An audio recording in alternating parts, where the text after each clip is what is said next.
Assalamualaikum warahmatullahi wabarakatuh.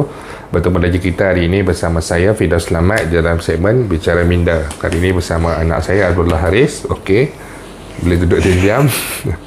Okey, jadi sebenarnya hari ini saya ingin memberikan sedikit penjelasan memandangkan semalam saya ada mendapat satu persoalan daripada seorang sahabat rakan maya lah di Facebook. Jadi beliau bertanyakan kepada saya satu soalan. Okey, jadi dari segi pendapatan beliau menyatakan bahawa beliau tidak terjejas. Jadi beliau bertanyakan kepada saya, memandangkan dalam program pemulih baru-baru ini telah diumumkan untuk pengeluaran RM sehingga RM5,000 bagi air citra dan juga pemberian moratorium selama tempoh 6 bulan. Okey, jadi beliau bertanyakan kepada saya, kalaulah dia kata kalaulah macam saya, dia kata dia tidak ada terjejas daripada segi pendapatan dan sebagainya, tetapi dia ingin mengambil salah satu bagi orang kata dia nak menyelesaikan hutang-hutang kecil beliau lah. Okey, yang mana saya telah pun diberikan gambaran yang agak jelas oleh beliau. Jadi beliau bertanyakan pandangan saya. Jadi hari ini saya ingin kongsikan kepada anda semua. Jika ditanya kepada saya, bagi mereka di luar sana yang mungkin tidak mahu ambil kedua-duanya tetapi berminat untuk mengambil salah satu, yang mana yang lebih berbaloi? Okey, jadi pada saya, jika ditanya kepada saya akan menjawab pengambilan moratorium sebenarnya lebih berbaloi daripada pengeluaran air citra. Okey, jangan rasa ni lagi. Okey, sebab apa?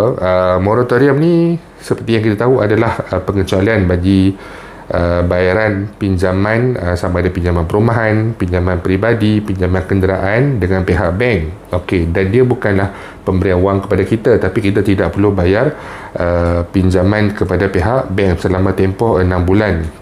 Okey, jadi yang pertamanya, jika anda hendak pilih moratorium ataupun air citra, jika anda tidak berminat untuk mengambil kedua-duanya, anda perlu melihat yang mana yang memberikan kepada anda orang kata baki ataupun wang lebihan yang lebih bersesuaian dengan apa yang anda perlukan. Macam saudara tu tadi, sama sahaja pinjaman beliau sekitar RM1,000 dan juga air citra pun beliau layak untuk mengeluarkan RM1,000 sebulan. Tetapi kenapa saya mencadangkan untuk memilih moratorium, walaupun ada ramai yang berceritakan tentang faedah accrued interest dan sebagainya, pinjam 6 bulan jadi sampai 12 bulan, 24 bulan dan sebagainya, walaupun belum diumumkan lagi oleh pihak bank.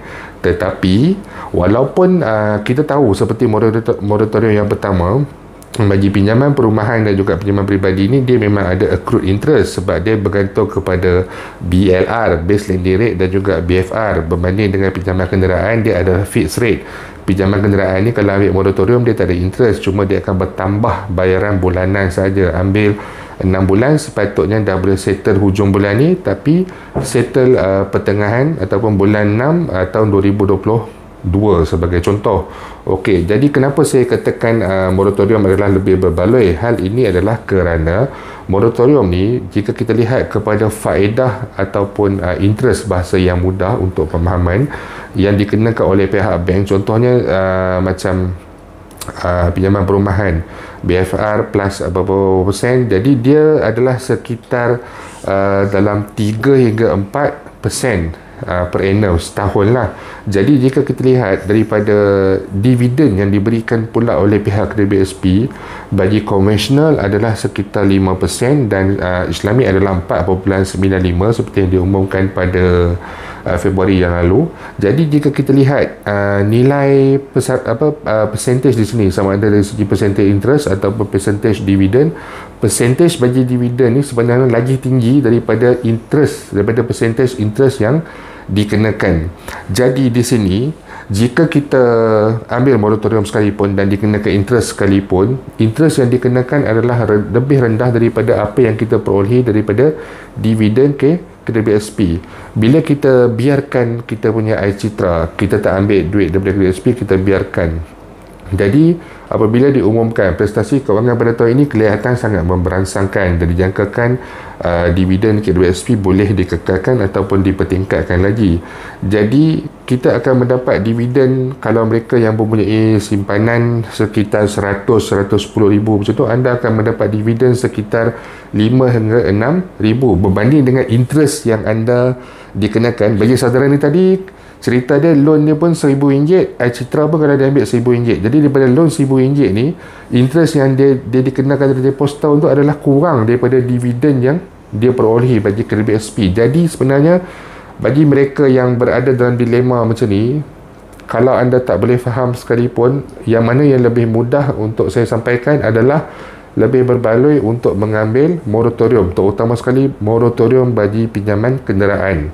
Sebab moratorium pinjaman kenderaan ni dia memang tak ada interest kalau kita lihat pada moratorium yang pertama lah, sebab dia adalah fixed rate berbanding dengan moratorium bagi pinjaman perumahan dan juga pinjaman peribadi, dia bergantung pada BFR, jadi dia ada interest. Tetapi interest tu sekalipun tidaklah setinggi daripada apa yang kita perolehi daripada dividen pihak KWSP. Jadi lebih berbaloi untuk kita biarkan wang caruman kita di dalam KWSP dan kita mengambil moratorium walaupun ada penambahan interest, tapi penambahan interest tu jika kita kira secara matematiknya ditolakkan dengan dividen yang kita peroleh daripada KWSP, walaupun wang tu kita tak boleh keluarkan lagi, tetapi ianya adalah lebih menguntungkan secara basically-nya begitu. Jadi bagi mereka yang di luar sana yang masih lagi dalam dilema, jika anda tidak mahu mengeluarkan kedua-duanya kerana anda berasa anda perlu pilih salah satu saja, mencukupi, memadai untuk anda menggunakan wang tersebut bagi